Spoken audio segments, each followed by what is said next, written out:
ఇది వచ్చేసి పార్ట్ 4 అన్నమాట.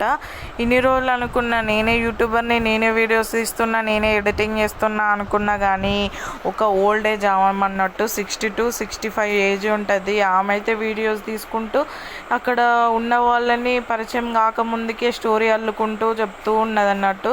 చాలా హ్యాపీగా అనిపించింది ఆమెను చూస్తే. ఆ మొహమాటం లేకుండా ఆమెకు వచ్చిన స్టోరీ ఆమె చెప్పేసింది అన్నట్టు. ఇక ఆమెతోటే తిరుగుకుంటా ఉన్నది. మా వదినోళ్ళ అమ్మ అయితే ఇక ఆమెతోటే తిరిగిందన్నమాట.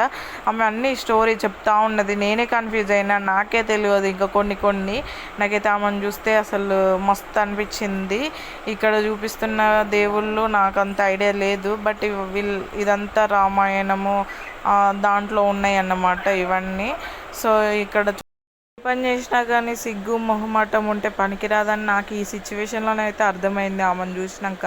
ఇక్కడనైతే వాటర్ ఇవన్నీ చాలా బాగున్నాయి అన్నట్టు, రియల్గా చూసినట్టే ఉన్నాయి అన్ని స్టాచ్యూస్, ఇవన్నీ బొమ్మలు. అంటే మన ఇండియాలో ఉన్న